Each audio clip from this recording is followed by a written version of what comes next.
Bien. Entonces, vamos a empezar con las pulsiones, con el texto de las pulsiones. Eh, este texto a mí me gusta tomarlo porque de alguna manera nos empezamos a interrogar qué es lo que pasa con las pulsiones en el autismo, ¿no? Entonces, para interrogar esto es necesario leer a Freud, qué decía Freud en Pulsiones y Destinos de Pulsión. Entonces voy a compartirles el PowerPoint de pulsiones. Acá está.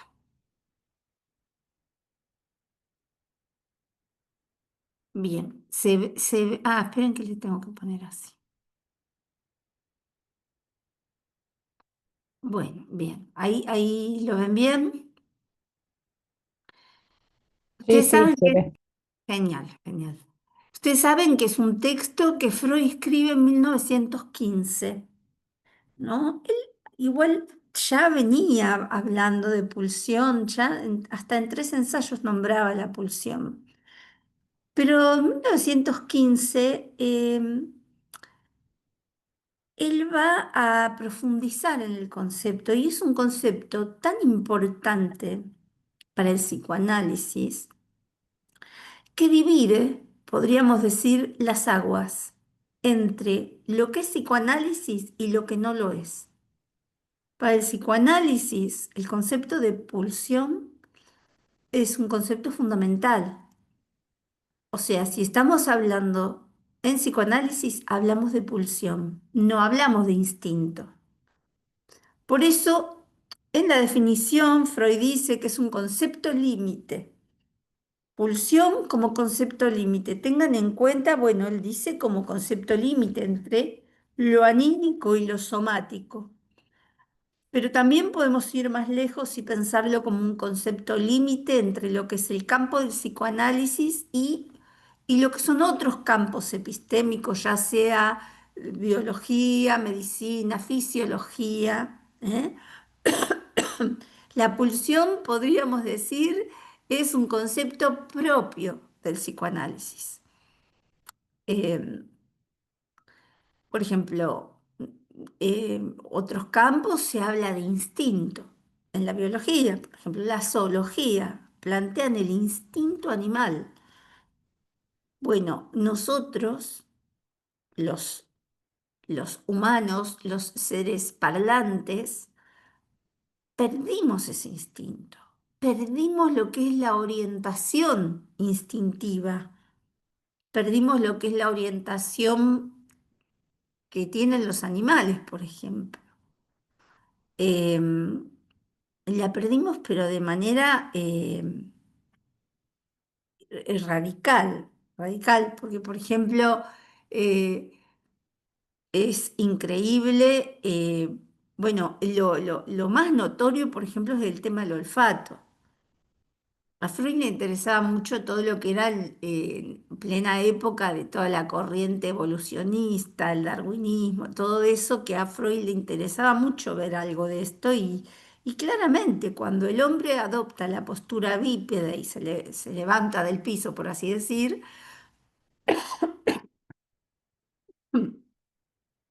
¿qué ocurre? Ocurre que la nariz ya pierde un poco de su función. No es necesario guiarse por el olor, que por ejemplo sí los animalitos, los perros. Los perros es increíble, pero 200 millones de veces más que nosotros huelen. Entonces, no solo que huelen, tienen los receptores olfativos que están absolutamente activos. En cambio, el olfato para Freud había como una especie de represión fisiológica, por así decirle, ¿no? Eh, con la bipedestación no hizo falta que el olfato sea algo tan agudo como en otros animales. Eh, entonces, al margen de esta cuestión, el tema es, ¿qué es instinto? ¿Qué es instinto? Con el instinto uno nace, es algo preformado, Y aparte, el instinto orienta. El instinto a un animalito le da las coordenadas por donde va a ir su vida. Eso ya está como predeterminado genéticamente, en su información genética está eso. Entonces, por ejemplo, un animalito sabe que, por ejemplo, la cópula en el animal eh, se limita a lo que es el estro, el periodo, el estro es el periodo de eh, posibilidad de fecundar. Fuera de ese periodo no aparece, ¿no? Entonces es muy importante porque justamente ustedes piensen que en el ser humano nada de esto pasa. Eso está absolutamente alterado, trastocado el instinto. Entonces, por eso es que no podemos hablar de instinto, si en cambio vamos a hablar de pulsión. Divide entonces el organismo, ¿sí? La medicina va a atender a ese organismo. Se va a ver, es más, cada vez más especializada la medicina, va a atender eh, un pequeño sistema de órganos, ¿no? Uno va a un oftalmólogo y no, ni siquiera le podemos contar, uno le puede decir al oftalmólogo, ah, que me duele la panza, pero no te va a curar nada de la panza, te va a ver el ojo. Y hay oftalmólogos especializados en cataratas, o sea, determinado problema, o sea, cada vez más aguda el estudio, la investigación.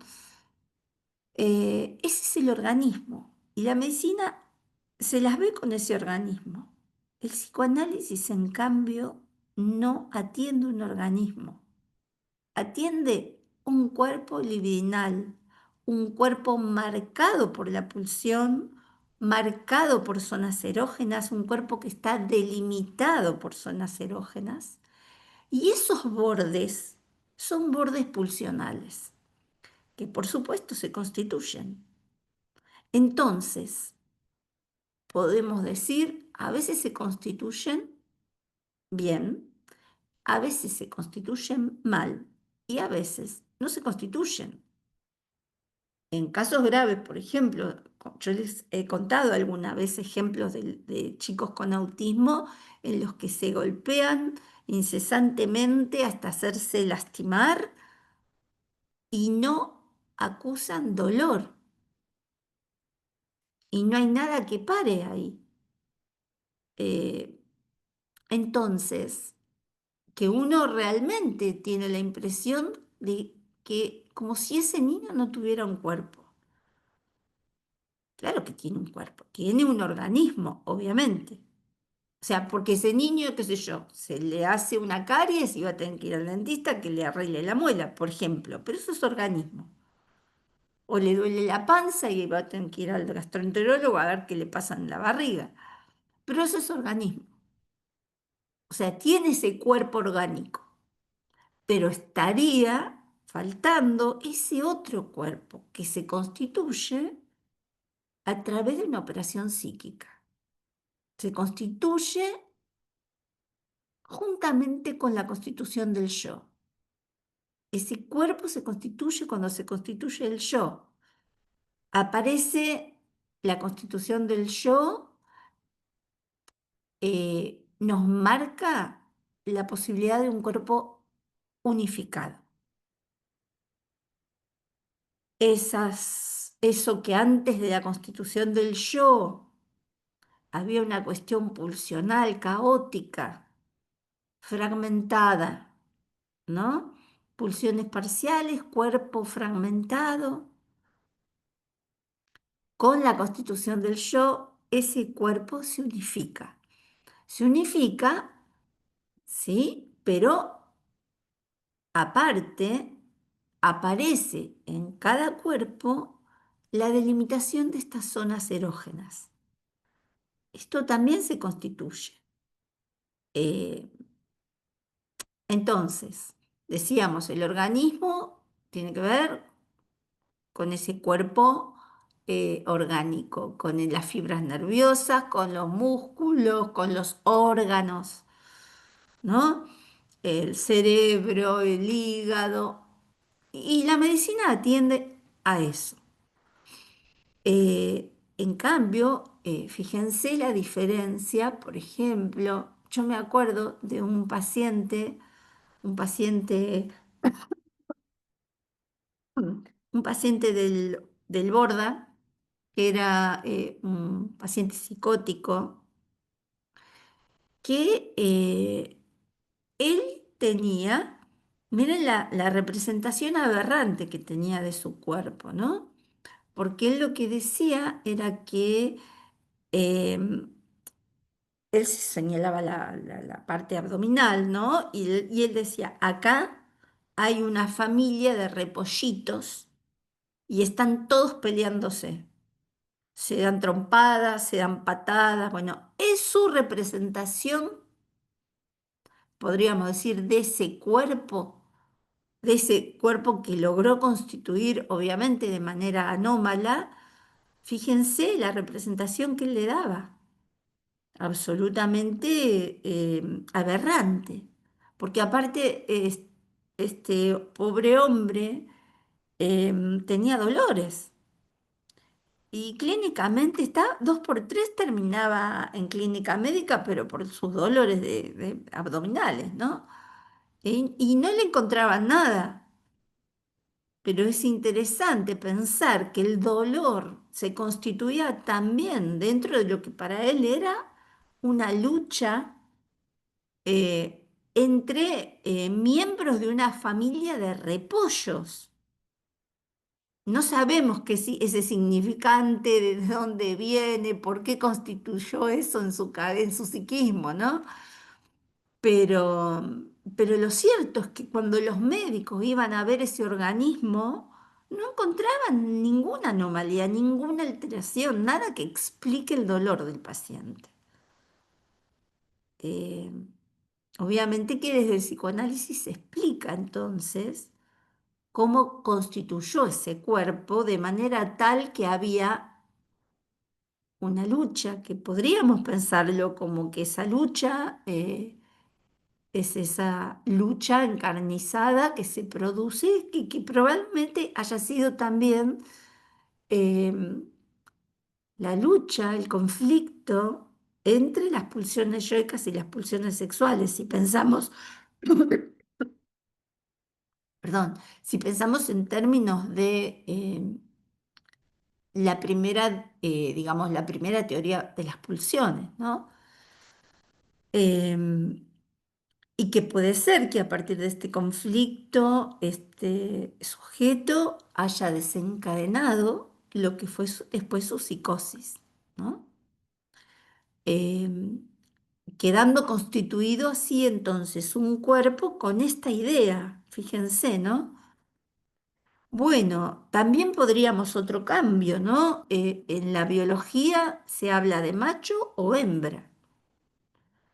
En el psicoanálisis hablamos de posición sexuada. Es decir, el dato de la naturaleza en realidad no cuenta. Lo que cuenta es cómo cada uno se posiciona frente a eso. Entonces, sí, es probable que venga una persona que biológicamente sea hombre, pero su posición sexuada sea de mujer.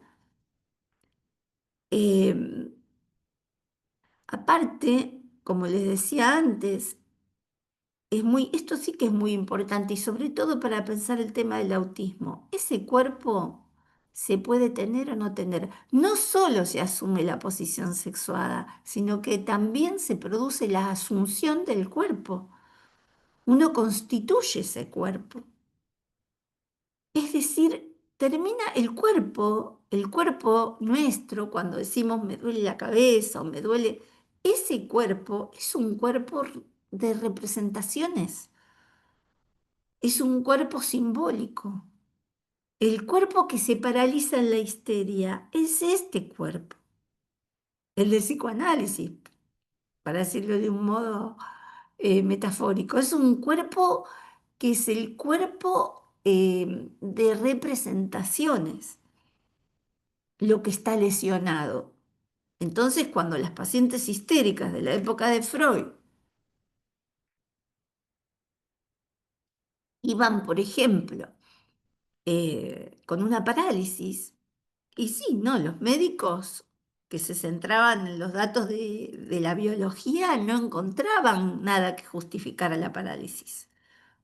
Entonces, Freud, ¿qué dice? Miren qué interesante cómo Freud subvierte todo el ordenamiento que hasta ese momento tenía la medicina, porque la medicina quería que se encontrara la lesión. Si no hay lesión, no hay enfermedad.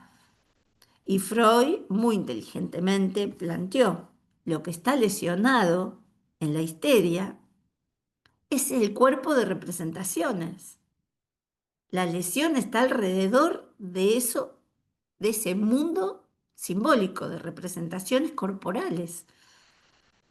Eh, entonces, bueno, el ejemplo que, porque si quieren es muy interesante para tomar, es el texto de Freud de las perturbaciones psicógenas de la visión, donde diferencia tajantemente lo que es una ceguera orgánica de lo que es una ceguera histérica. Y aparte nos explica muy bien que la ceguera histérica se produce. Ustedes saben que el ojo es un órgano eh, que nos ayuda en la vida, ¿no? Para mantenernos con vida, vamos a decir, al principio lo que sería, piensen en esta primera teoría pulsional, de pulsiones de autoconservación o del yo versus las pulsiones sexuales. Entonces, en un principio, la vista nos ayuda en cuanto a lo que es pulsión de autoconservación del yo, de la vida. Pero, ¿qué pasa? Con eso podemos ver el mundo que nos rodea, podemos evitar caernos a un pozo, por ejemplo, porque lo advertimos, lo vemos. Eh, pero este ojo también puede ser usado con fines que tienen que ver ya con la pulsión sexual. Y si esto lleva a un conflicto, la represión actúa sobre el órgano. Digamos que la represión va muy lejos. Freud pone Freud dice en este texto, Freud dice, la pulsión ha ido demasiado lejos. Es como tirar al niño junto con el agua de la bañadera. Piensa en un bebé que uno lo está bañando en una bañaderita y tiramos al niño junto con el agua de la bañadera. Entonces, ¿qué pasa? Ese ojo se queda sin ver. Ahora, desde el punto de vista orgánico, no tiene nada que justifique la ceguera. Pero desde el punto de vista psicoanalítico, sí. Podemos ver en el fondo de esa ceguera histérica una brutal represión. Entonces, Freud dice que es muy difícil servir a dos amos al mismo tiempo, ¿no? Y acá, en este caso, el ojo estaría sirviendo a dos amos, al de las pulsiones de autoconservación y al de las pulsiones sexuales. Por eso se produce el conflicto, que lleva a la represión, y la represión va demasiado lejos, tan lejos que afecta al órgano. Bien, esto es un paneo, ¿eh? Les estoy haciendo como un súper resumen. Bueno, definición de pulsión. La definición de pulsión que nos dice que es un concepto límite, como les dije antes, entre lo anímico y lo somático. ¿Sí? Eh, es interesante pensar que también es límite porque la pulsión siempre quiere satisfacerse, ¿no? La pulsión busca permanentemente la satisfacción. pero verdaderamente es imposible que la pulsión se satisfaga plenamente. La satisfacción plena de la expulsión no existe, no se puede producir y no se puede producir no porque venga alguien de afuera a prohibirlo. Esto es muy importante, no se produce la satisfacción plena de la pulsión por lo que Freud llama un obstáculo interno. Es decir, dentro de lo que es la estructura pulsional hay un obstáculo interno que hace que sea imposible la satisfacción plena de la pulsión. Es decir, que siempre va a haber una diferencia entre el placer buscado y el hallado, ¿no? Siempre se está en falta, siempre algo va a faltar, ¿sí? En ese sentido también es un concepto límite. Bueno, recién llegamos a la primera página del texto.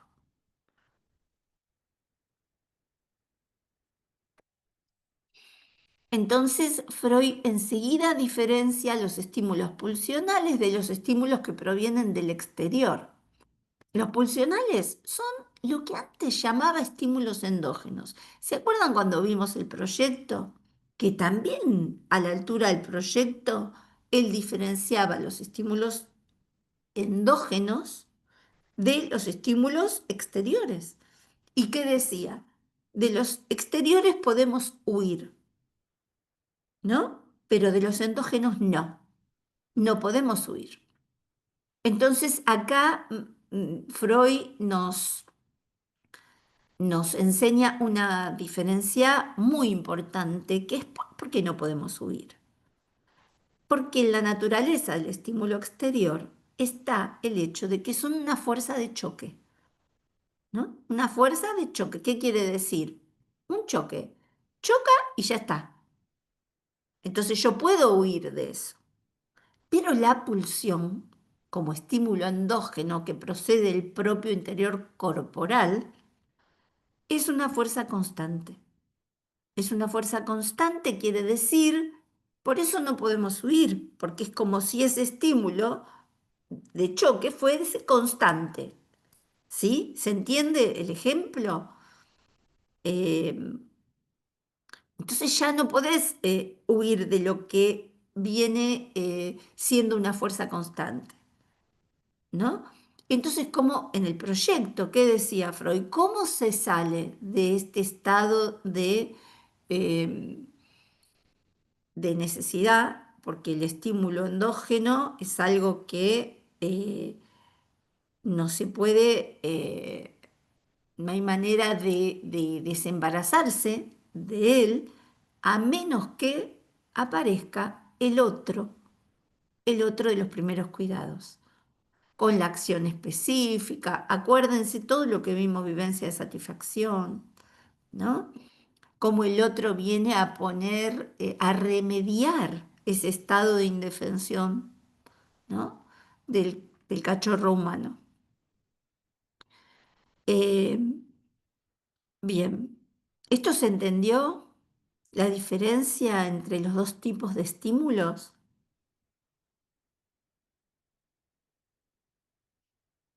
¿Hay alguna pregunta sobre esto?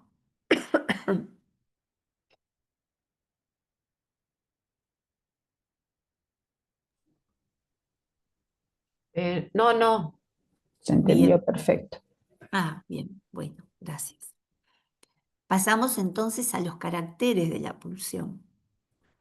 Freud nos va a decir, acá tienen otra vez, por un lado, que proviene de fuentes de estímulo endógenas, es decir, del interior del propio cuerpo.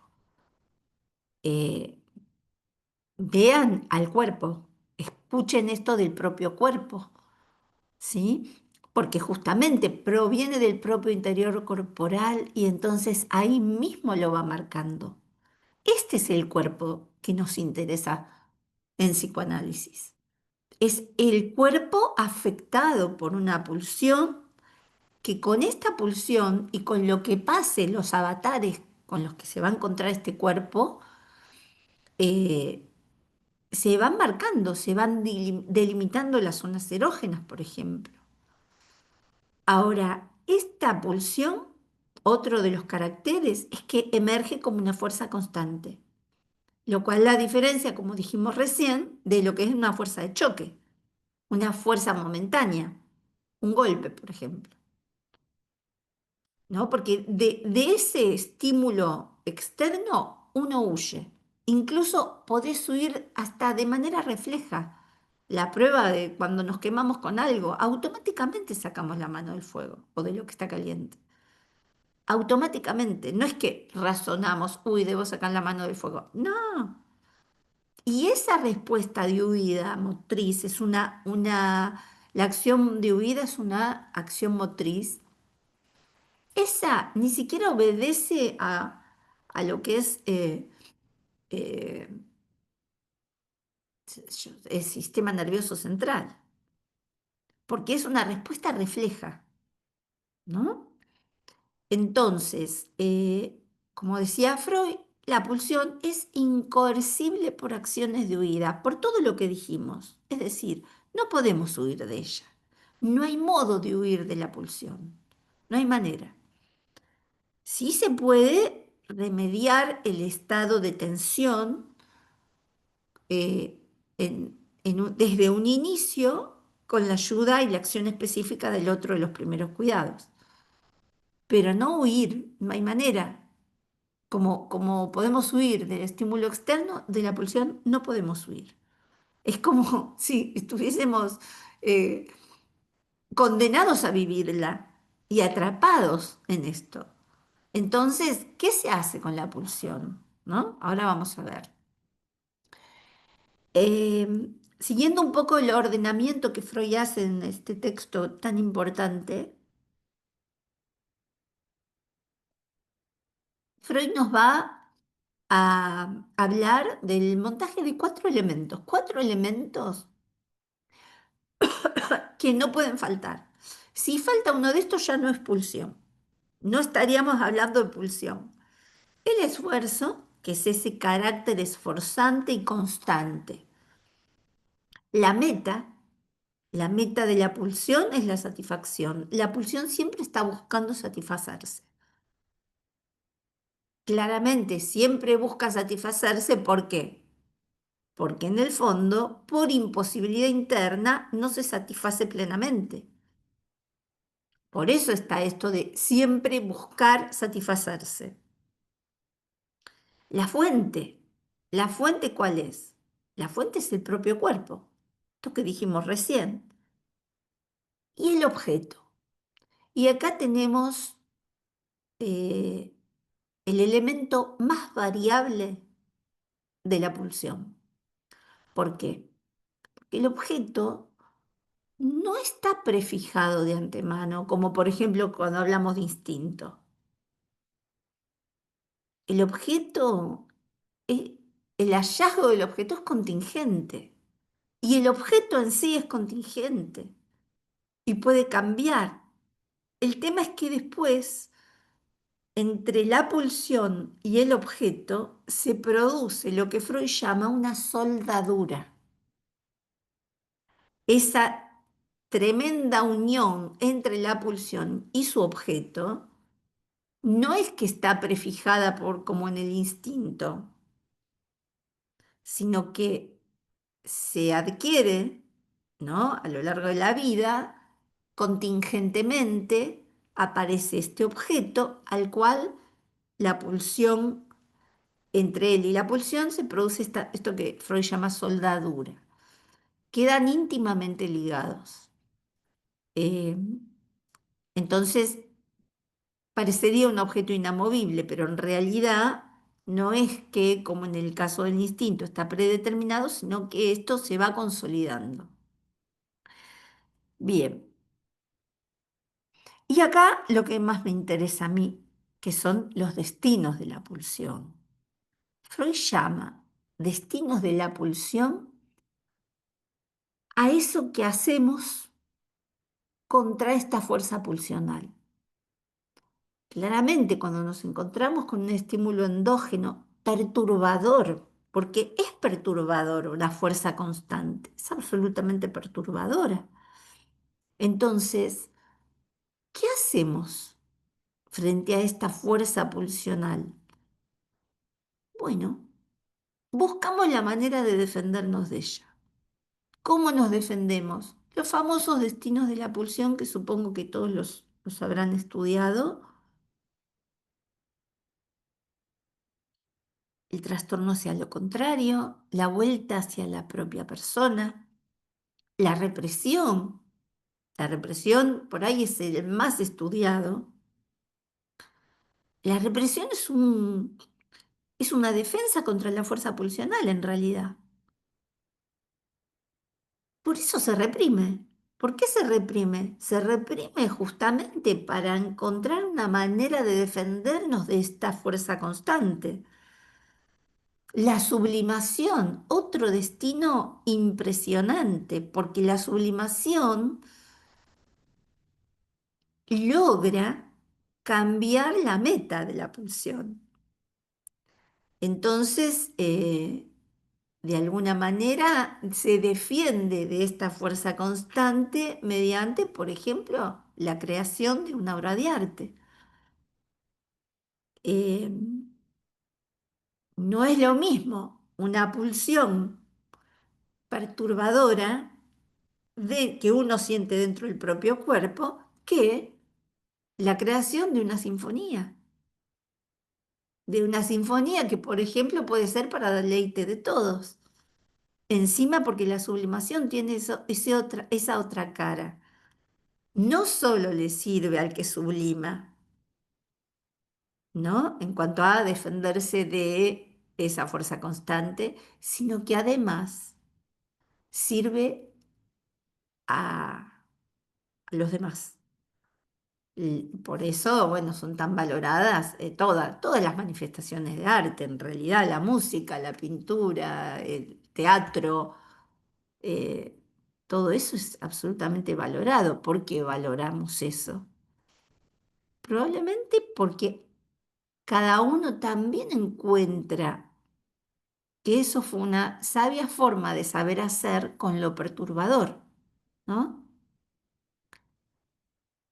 Em, la angustia es un destino que Freud no lo nombra en este texto de Pulsiones y Destinos de Pulsión, pero lo nombra como destino de la pulsión en el texto que sigue a la pulsión, eh, es decir, el texto que viene atrás de Pulsiones y Destinos de Pulsión.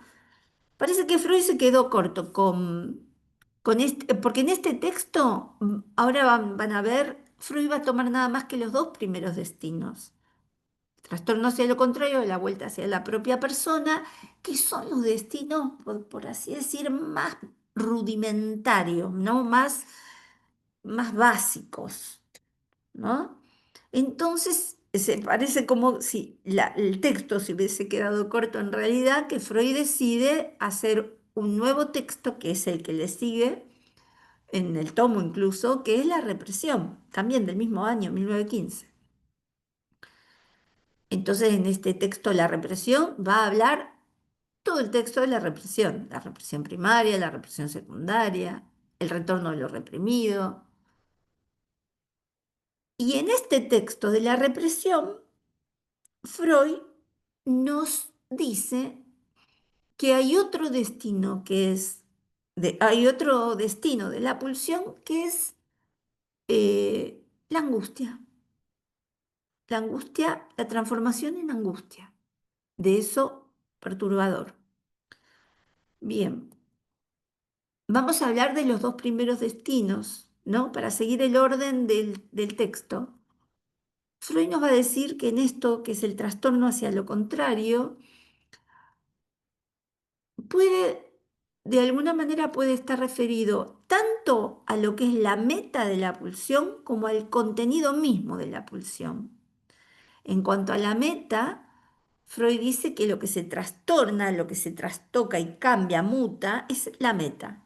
Entonces, la meta de la pulsión, por ejemplo, de haber sido una meta activa, como puede ser el placer de ver, ¿sí?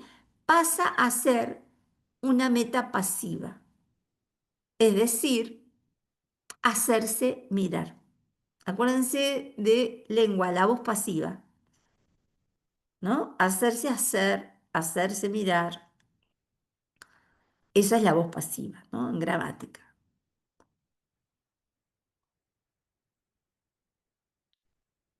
En vez de la meta activa de martirizar, la pasiva de ser martirizado. Acá encontramos el parantitético en cuanto al placer de ver y el exhibicionismo. El parantitético es voyerismo, exhibicionismo. En cuanto a martirizar y ser martirizado, el parantitético es sadismo, masoquismo, ¿no? Pero también este trastorno, transformación en lo contrario, también puede ser que se refiere al contenido de la pulsión. Entonces acá Freud ubica la mudanza del amor al odio. Lo que era amor se va a convertir en odio. Eh, Esto de la mudanza del amor en odio es digamos, una gran parte del texto. Es muy interesante que lo lean, eh, pues se van a reencontrar con un montón de cosas que la verdad que son importantes, pero bueno, yo lo omito en esta presentación porque lo que me interesa a mí tomar de acá es todo aquello que nos va a servir para aplicar y para pensar el autismo, básicamente.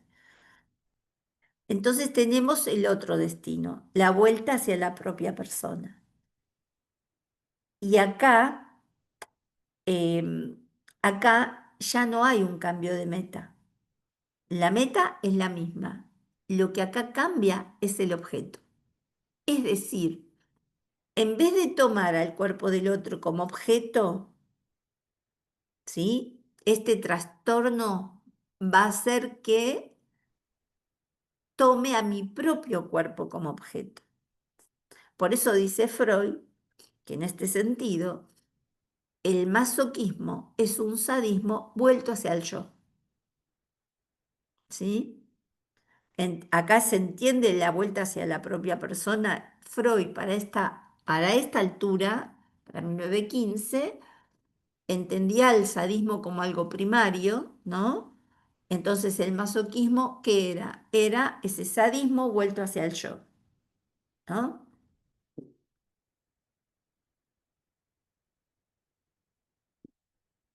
Esto después va a variar, ¿no? Porque en 1924 Freud va a plantear el texto El problema económico del masoquismo, y acá en este texto del 24, Freud de alguna manera esto lo da vuelta.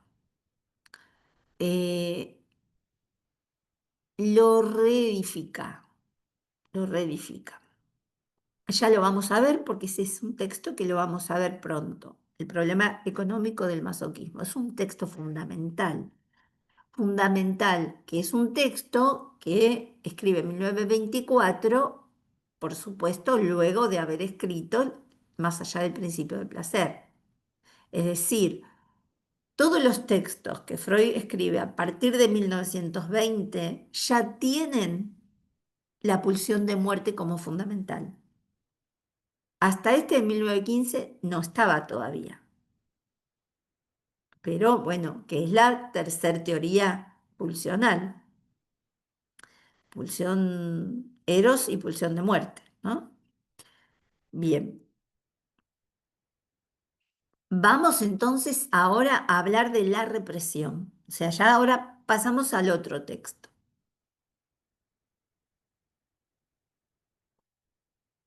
Creo que de la represión es de lo que por ahí uno más sabe porque, justamente porque desde psicoanálisis siempre se estudia muchísimo la represión, ¿no? Como mecanismo de defensa, como mecanismo psíquico de defensa. Por supuesto es un mecanismo para nada rudimentario, ¿no? Como los dos anteriores. Eh, es un mecanismo casi muy especializado. Y va a ver Freud una relación entre la pulsión y la represión. Y nos dice que la pulsión encuentra su lugar en el inconsciente a través de un representante psíquico al que la pulsión está ligada. Es decir, cuando hablamos de pulsión, no es nada más que monto de afecto, ¿no? Sería un error pensar que es nada más que el monto de afecto como estímulo endógeno, que sabemos que el monto de afecto es muy perturbador y que hay que hacer algo con ese monto de afecto. Sí, está, eso estamos de acuerdo. Pero el tema es que la pulsión, además, tiene un representante psíquico, ¿sí? Esa es la cara representante de la pulsión. Es decir, que la pulsión también está ligada a una representación. Entonces, lo que se reprime justamente es el representante psíquico de la pulsión. No se reprime el monto de afecto. Ustedes saben que representación y monto de afecto están unidas. Es cada representación psíquica tiene su monto de afecto que le es propio. Cuando ocurre la represión, ¿qué decía Freud en textos anteriores? Decía, se produce el divorcio entre la representación y su monto de afecto. Se divorcian. Entonces, lo que ocurre, miren el mecanismo psíquico de la represión. Lo que logra reprimirse, ¿qué es? El representante psíquico de la pulsión. El monto de afecto concomitante a ese representante no se reprime.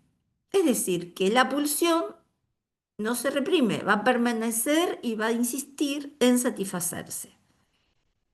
Por eso es que, por ejemplo, la neurosis obsesiva, en la histeria se logra más un cierto alivio. ¿Por qué? Porque justamente se reprime el representante psíquico y el afecto, por ejemplo, se localiza en el cuerpo, en lo que es una conversión. Pero el representante psíquico reprimido, ese ya no molesta más. Lo que pasa que, bueno, después uno queda con la conversión, ¿no? La parálisis en ese cuerpo. Pero podríamos decir que más allá de eso es como que psíquicamente no tiene el sufrimiento psíquico que en cambio sí aparece en la neurosis obsesiva. Porque en la neurosis obsesiva, ¿qué pasa? Se reprime el representante psíquico de la pulsión eh, y el mundo de afecto queda como libre. Entonces se va a anudar, a ligar con otra representación. Y ahí se empieza a formar la bola de nieve. La bola de nieve, ¿por qué se forma? Porque ese monte de afecto se liga ahora a otra representación que no es la representación, digamos, inconciliable, esa que tuvo que ser reprimida. Pero ahora el monto de afecto, como quedaba libre, se va a ligar a otra representación, que por ahí es una representación cualquiera, como por ejemplo, eh, una idea. Una idea, por ejemplo, la idea de que si no cuento hasta 90 entre rayo y trueno, va a morir mi amada. Por ejemplo, como ese paciente de Freud que él contaba hasta 90, y entre rayo y trueno tenía que poder contar hasta 90. Y si no le daba tiempo, miren la idea obsesiva, ¿no? Iba a morir su amada. La idea obsesiva, tremendamente sufriente porque lleva a un estado de sufrimiento, cuanto más cuando cuando el paciente sabe que eso no va a pasar, sabe que eso no es lógico. Ya tiene en la neurosis obsesiva, hay conciencia de enfermedad. Sabe que eso no va a ocurrir, pero así todo no puede hacer nada con eso. No puede dejar de pensar en eso que tanto lo perturba. ¿Por qué? Porque el mundo de afecto ahí es el que está libre. Y está enlazado a esa otra idea que, por ejemplo, puede ser esto de contar hasta 90 entre rayo y trueno y puede ser cualquier otra cosa. Y después, ¿qué aparece? Aparece lo que Freud llama la lucha defensiva del yo contra el síntoma. Este ya es el síntoma obsesivo, esta idea obsesiva de tener que contar. Pero después esto se hace la bola de nieve porque después aparece la lucha del yo contra ese síntoma. Y entonces, ¿cómo lucho contra ese síntoma y esa idea tremenda? Bueno, de alguna manera se conjura, por así decir, esta idea con algún ceremonial. Entonces, bueno, hay que dar 25 veces la vuelta a la cama, al dormitorio, girar en torno de la cama 25 veces para que eso no ocurra, por ejemplo. O lavarme 400 veces por día las manos, 400 veces por día. O 500, ¿sí? Pero no puede dejar de hacerlo, porque si deja de hacerlo, entonces, bueno, otra vez volvemos a lo anterior, va a morir su amada. ¿Se entiende un poco el ejemplo este? Eh, bueno, ¿cómo seguimos? Eh,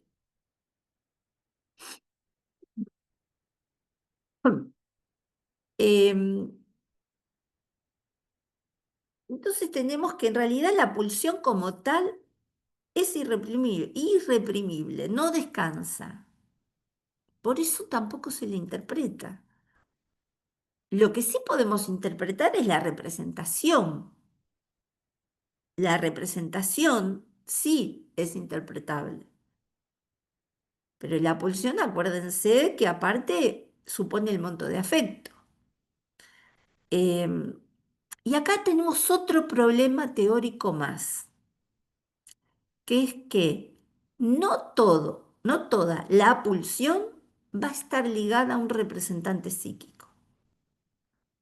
Es decir, va a haber montos pulsionales no ligados a un representante psíquico que están ahí, libres. ¿Sí? Bueno, ven que es complejo, es muy complejo. El cuadro en sí, todo lo que tiene que ver con la represión es muy complejo. Em, por supuesto, como les dije antes, hablando de represión, recuerden que hay una represión primaria, ¿sí? Que esa represión primaria de alguna manera es lo que hace que se produzca el inconsciente. Si no hubiese represión primaria, no habría diferenciación entre consciente e inconsciente. Es ese representante caído en el fondo, ¿sí? Del que nada sabemos, eh, y que después aparece otro concepto muy importante, que es el de la contrainvestidura, es decir, el esfuerzo que hay que hacer para mantener la represión, ¿no? Y ese representante caído en el fondo es como si fuese una suerte de imán que llama a que se produzcan nuevas represiones, que van a ser lo que Freud llama represión secundaria, ¿no? Son esos retoños, ¿sí? Que van a tener que ver con ese representante caído en el fondo y hay como una especie eh, de imán que los atrae. No solo se reprime un representante porque es inconciliable con el yo, sino que también íntimamente existe esta primera represión. Si no hubiese represión primaria, obviamente no podría haber represión secundaria. Y obviamente no podría haber retorno de lo reprimido. La represión secundaria es la que conocemos, la que atañe al mecanismo de defensa, ¿no es cierto? Que se reprime esa representación por ser inconciliable, etc. Eh, pero el tema es que a veces esta represión en general fracasa. Aparece el fracaso de la defensa y entonces vuelve. ¿Y cómo vuelve? Vuelve disfrazada como síntoma conversivo, por ejemplo. Fíjense, paralizar una pierna, la pierna paralizada o la ceguera histérica. ¿Quién podía adivinar que en realidad en el fondo de eso hay una representación sexual inconciliable?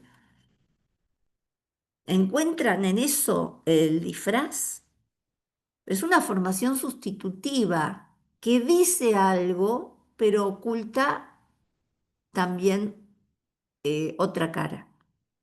Vamos a decir, muestra y oculta a la vez. Ese es el mecanismo en sí. La sublimación, como les dije antes, eh, para mí es la más feliz de las defensas. La macana es que no todo el mundo tiene el potencial sublimatorio. Eh, el que lo tiene realmente lo tiene que aprovechar porque es una capacidad sublimatoria. Es poder hacer algo con lo perturbador.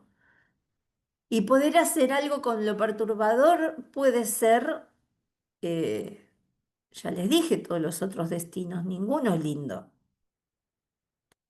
La represión también es una... ojo, nadie elige, ¿eh? Uno cuando, cuando pasa esto, nadie elige. Esto lo voy a sublimar, esto lo voy a reprimir. No, se dan estos mecanismos. La pulsión atañe a la meta de la pulsión, la sublimación, perdón. ¿Qué quiere decir que atañe a la meta? Que lo que se cambia acá es la meta. Lo que vamos, y tienen, por ejemplo, un ejemplo, les voy a decir un ejemplo por ahí de muy gráfico. Imagínense un niño que le gusta y tiene placer jugando con sus excrementos. Niño que se embadurna con sus heces. Bueno, hace cositas, forma como si fuese plastilina. Lógicamente, eso es algo socialmente inaceptable que se intenta que educar a la pulsión para que el niño deje de hacer eso. Ahí está el papel de la sociedad también, ¿no? Lo socialmente aceptable. Entonces el niño empieza ahora sí a hacer con plastilina dinosaurios. ¡Ay, qué lindo el dinosaurio! Yo tengo un paciente que se lo pasa haciendo dinosaurios. Es un paciente autista, pero hace formas muy interesantes. Bueno, eh, después tengo otro chiquito que también juega mucho con la plastilina, eh, pero no tiene el otro nivel que tenía el que les digo. Entonces hace bolita o hace así viborita, pero está todo el tiempo con la plastilina, ¿no? Y ustedes, si vamos más lejos con el ejemplo, el día de mañana, por ahí, es un escultor. Fíjense cómo cambia la meta. Se desvía la meta hacia algo socialmente aceptable. Entonces hace una escultura y esta escultura es premiada, es valorada, la puede vender y vale una fortuna. Es un saber hacer, en todo caso con lo perturbador. Em, ¿Qué quiere decir? Que acá la pulsión se va a lanzar a otra meta distante de la meta primitiva, lo que era la satisfacción sexual. Y va a haber una desviación respecto de lo sexual. Porque la hora, por ejemplo, está haciendo, sí, el David. ¿Se entiende la diferenciación? Las prácticas artísticas son sublimatorias. Y lo interesante es que en esta forma de defensa no interviene la represión. Eh, entonces, en vez de reprimir, produce el objeto de arte. ¿Sí? Bueno, la angustia tiene que ver, esto que les decía en el texto La represión, con la segunda teoría de la angustia, y que atañe al destino del monto de afecto. Ese monto de afecto que queda libre se convierte en angustia, ¿sí? La primera teoría tenía que ver con lo que era la necesidad sexual somática, ¿no? Era como Freud pensaba en un inicio, que era algo que tenía que ver con el cuerpo, ¿no? La segunda teoría de la angustia ya ahora va a plantear que lo que importa acá es el destino del monto de afecto, ¿no? Que, por supuesto, si el monto de afecto, por ejemplo, en la anterior, en la sublimación, encontró una manera de saber hacer con ese monto de afecto para que no sea tan perturbador. Pero si no lo encuentra, que sobreviene la angustia o la represión, ¿sí? Bien, ahora, ¿por qué nos interesa este texto a nosotros? Porque justamente eh, cuando nos encontramos con cuadros de autismo muy graves, esto sí se los quiero aclarar porque lo dije muchas veces desde la primera clase que lo digo, cada vez que me refiero a alguna de estas ideas, les estoy hablando de un autismo grave, de un autismo muy grave, no de todo lo que hoy es el gran espectro autista, donde hay sujetos autistas que tienen, sin embargo, la posibilidad de otro tipo de defensas más elaboradas, ¿no? Les había contado la otra vez, nunca les mandé al final el video de ese joven autista que él dibuja todas las ciudades, ciudades importantes, por ejemplo, y las dibuja con exactitud. Sobrevuela con un helicóptero, lo llevan, ¿no? Porque lo llevan porque es como que es todo un fenómeno que encuentran a nivel de lo que es artístico y incluso también uno puede pensar, ¿eso es arte? ¿Qué es eso? ¿No? Cabe la pregunta. Lo que este joven hace es sobrevolar, por ejemplo, una ciudad, eh, por ejemplo, Roma, y él, sin grabar nada, simplemente con su vista, su retina, la que ahí funciona como una máquina grabadora, de filmadora, entonces lo llevan luego a un lugar y él en ese lugar, ¿qué hace? Dibuja, transcribe, reproduce todo lo que él había registrado y lo hace de manera casi perfecta, ¿no? Por eso es importante también pensar qué lugar le vamos a dar a esa formación, ¿no? Si en lugar de una formación artística, de una obra artística, eh, o también uno puede intentar dentro de lo que es el arte diferenciar a qué obedece la obra artística, ¿no? Si obedece a ese monto de afecto perturbador, Habría, habría, habría que empezar como a poder hacer como un análisis diferencial. Eh, bien, entonces, ¿qué tenemos? Tenemos que en los pacientes más graves falla la posibilidad de distinguir entre los estímulos que provienen del exterior y los que provienen del propio interior corporal. Eh, Ustedes saben que el distingo entre estos dos tipos de estímulos justamente es lo que permite llevar al aparato psíquico a su expansión, a su progreso, a que se consolide un psiquismo. Ahora, si ese distingo no aparece, ese progreso va a quedar detenido y va a quedar detenido en las fases más tempranas, en las más rudimentarias. ¿Por qué? Porque no va a poder empezar ni siquiera a separar el propio interior de un primer exterior.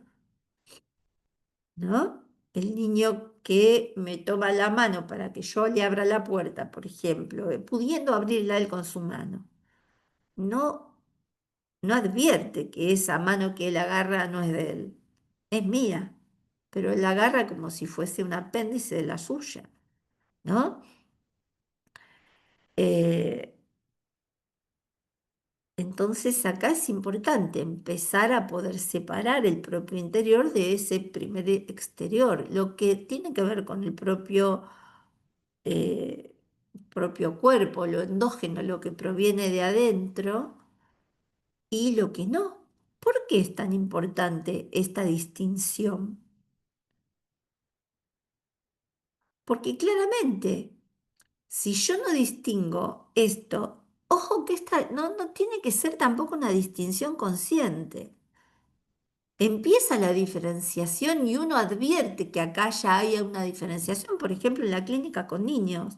Advertimos que ya se produjo este distingo entre lo exterior y lo interior, cuando advertimos, por ejemplo, que el niño es capaz de huir de un estímulo externo, ¿sí? Y es capaz de haber logrado toda la operación psíquica que se monta luego de la intervención del otro. Ustedes ya estudiaron conmigo, cuando vimos el proyecto, las implicancias subjetivas de la vivencia de satisfacción y de esta acción específica por parte del otro de los primeros cuidados. Ya vimos que no es nada más que la satisfacción de una necesidad alimentaria, sino que al contrario, hay algo, hay un plus, no al contrario, pero hay un plus. Es algo más que alimentarse. De hecho, a los niños que se los alimentaba, los niños que, de hospitalismo, que después sucumbían por marasmo, se los alimentaba también. Pero ¿qué faltaba ahí? Faltaba ese plus, el plus que tiene que ver con la libidinización. Y en ese acto de libidinización del niño se produce un acto psíquico. El niño es capaz de armar una estructura psíquica y desarrollar ese psiquismo luego. Ahora, si esta distinción no se produce, fíjense las tremendas consecuencias. ¿Por qué? Porque entonces también es cierto que el mundo exterior para el niño puede permanecer como algo indiferente. Yo les he contado muchas veces que muchas veces los niños, si están con un autismo muy grave, por ejemplo, ingresan al consultorio y ni siquiera advierten que hay alguien, que hay una profesional, que está, en el caso nuestro, un perro, que hay juguetes. No lo advierten. Ni siquiera algunos, con los que están más graves, ni siquiera advierten que se está yendo la mamá, por ejemplo. Y permanecen ahí, con indiferencia. ¿Por qué? Porque el exterior está indiferente para él, es indiferente para él. ¿Sí? Entonces acá está muy comprometido, como qué es lo que va a hacer ese niño luego con la pulsión, ¿no? Porque la pulsión está. No hay manera de que la pulsión no esté, porque somos seres de lenguaje. Entonces, la pulsión va a estar, ya sea que el niño hable o no. La pulsión va a marcar al cuerpo, ya sea que el niño distinga o no distinga lo que viene de adentro y lo que viene de afuera. Acá el peligro, ¿cuál es? Acá el peligro es que intente defenderme de lo endógeno como si fuese un estímulo externo. Entonces, con acciones de huida, por ejemplo. Yo no sé si lo que está en la base, por ejemplo, de ese niño que se golpea la cabeza hasta sangrar, no es un estímulo endógeno. Pero ¿él qué hace? Hace esta acción motriz. Acuérdense que la huida tiene que ver con la acción motriz. Podemos hablar de intenta huir mediante esta acción motriz incesante de golpearse, golpearse, golpearse. intenta huir por ahí de ese estímulo endógeno que no logra diferenciar, porque ahí hay un fallo primordial eh, en esta constitución psíquica, ¿no? Ojo, les vuelvo a repetir, porque es muy importante, estamos hablando de los cuadros más graves, ¿eh? Del autismo. No, no de los que ya van logrando cierta consolidación, los que van logrando cierta diferenciación, ¿no? Eh, a veces es, ayer yo le decía a una alumna bueno, me preguntaba por el grupo de jóvenes que vienen al dispositivo. Y claro, y la verdad es que si uno ve a los jóvenes, los adolescentes, en realidad no parecen niños afectados de autismo, pero son niños que todos vinieron con ese diagnóstico. Pero bueno, fueron pudiendo hacer algo. Entonces, hay un chico que es muy, muy inteligente, que le va recontra bien en la escuela, en el secundario. Pero claro, justamente a la mamá le sigue preocupando que él cada dos por tres, eh, por ejemplo, en el medio de una conversación, él ¿qué hace? Hace un aleteo, mira para arriba, da vuelta los ojos, ¿no? Otro papá comentaba que el hijito de él, que también es muy inteligente, es también un adolescente, eh, y dice que claro, que por ahí él necesita de repente, está hablando, pero se tiene que parar y empezar a pegar saltos, ¿no? Saltar, sin ningún motivo. Tiene que saltar. Y hay otro chico que vino con diagnóstico de autismo, también desde muy chiquito, ahora tiene 16 17 16 años creo que tiene. Eh, parece más, pero tiene 16.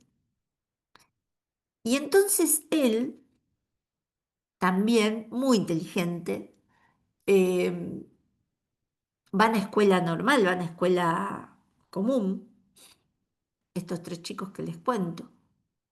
¿Y qué hace él? Por ejemplo, se sienta, por ejemplo, estamos jugando, qué sé yo, con el juego de la vida, que es un juego que se arma todo el tablero, cada uno elige un cochecito y vamos haciendo el juego, que es que cada chico, por ejemplo, va a elegir si va a ser la carrera comercial o la carrera universitaria y van empezando a hacer elecciones, ¿no? Proyectando algo de- del futuro. Cosa que, por ejemplo, este otro chico que les cuento que da vuelta a los ojos y hace los aleteos, eh, viene muy mal porque él dice, yo no sé qué va a ser después. Y si todos me preguntan qué voy a hacer, porque este sí ya tiene 17 años y ya va a terminar el secundario también. Y él no sabe qué contestar y esto lo tiene muy preocupado, porque no tiene idea de qué puede hacer. No se lo imagina, no lo puede proyectar. No puede, no puede. Entonces se me ocurrió empezar a armar esto del juego de la vida, ¿no? Donde cada uno va a poder, bueno, les encanta el juego de la vida. Pero fíjense, este otro chiquito, el que va, joven, no es chiquito, es un joven. Pasa que yo lo conozco desde que era re chiquito. Y este otro joven, ¿qué hace? Él juega con su fichita, está atento a todo lo que hablan los demás, pero él no puede parar de, por ejemplo, con la otra mano, picar una pelotita de tenis. La pica, la pica, la pica, la pica. Ah, por supuesto, mete ruido o golpea algo. Por ejemplo, un chiche. Agarra cualquier chiche. Él tiene ya su cajita y viene y agarra el chiche que le interesa. Son unos muñequitos chiquititos así, pero él ¿qué hace? Está jugando el juego de la vida, pero paralelamente está jugando otra cosa. Y no para. O sea, tiene que estar haciendo 25 millones de cosas a la vez. Entonces, un poco la charla con los papás fue justamente que ven como que acá uno tiene que ver que están intentando hacer algo con esto que lo perturba, como pensar en esto como una forma de autorregulación que encuentran, ¿no? Eh, bueno, esto para poner un ejemplo. Bien, terminamos esta presentación. No sé si tienen alguna pregunta o algún comentario al respecto.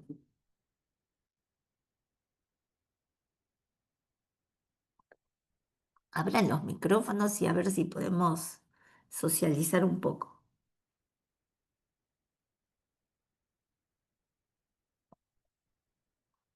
¿Qué les parece? ¿Cómo lo piensan?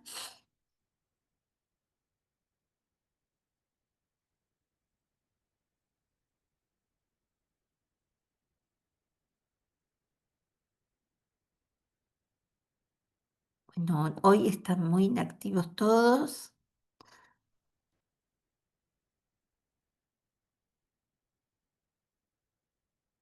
No sé si hay alguna duda, porque tampoco sé si avanzar. Bueno, ya por la hora no voy a llegar a dar la conferencia 23, porque aparte es una conferencia recontra larga. Eh, Sobre todo que yo la articulo con la 17 y con la 22. Así que la voy a dejar para el viernes que viene. Abre la agenda para confirmar. María Julia, lo que a mí me parece importantísimo, por lo menos desde mí, ¿no? Sí, sí, Es poder diferenciar bien esto del el cuerpo del psicoanálisis y el organismo, ¿no? Me parece que esto es fundamental para poder determinar la pulsión, ¿no? Hacia claro, dónde, hacia dónde se dirige. claro. Sí, sí, sí, sí, claro. Es fundamental encontrar esta diferenciación, porque bueno, justamente es esto que les decía que el niño no puede hacer, el niño gravemente perturbado, ¿no? No lo puede, no lo logra. Ese es el problema. Bueno, entonces, vamos a decir, sí, exactamente. Hay un montón de ejemplos que a mí por ahí me parece piola darles algunos ejemplos porque se puede enganchar más lo teórico con lo clínico, ¿no? Eh, pero bueno, teniendo en cuenta entonces este marco que es lo que tiene que ver con la pulsión, el viernes 12 vamos a ver si la conferencia 23 y tengan en cuenta, si quieren ir leyendo, la 22 y la 17 porque la 17 se llama el sentido de los síntomas, es decir, ahí nos vamos a centrar en el sentido que tiene un síntoma, que para Freud los síntomas portan sentido, sentido y propósito, dice Freud. Un síntoma tiene un sentido y un propósito. En la conferencia 17 vamos a hacer un somero repaso como para también ver tanto la cara de sentido y propósito, como para después irnos a la 23 y ver la cara pulsional del síntoma. Es decir, que más allá de que el síntoma tenga un sentido y un propósito, aparte, en el síntoma se juega una satisfacción pulsional. Por eso me parecía tan importante introducir el tema de pulsión, que el tema de pulsión quede claro. Es fundamental que este tema que vimos hoy quede claro para poder hoy, ¿qué hice? Para poder abordar, en todo caso, la próxima y con más elementos, la conferencia 23. Así que vayan leyendo la 23, la 17, la 22.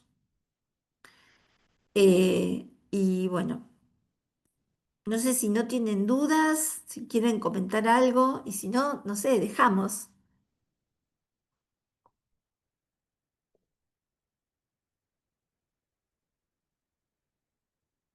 Bueno, dejamos entonces y nos vemos el viernes que viene. ¿Sí? Nos vemos el viernes entonces. Bueno, Bueno, bueno. el viernes. Chau, chau, que tenga lindo fin de chau, chau. Igualmente. Hasta luego.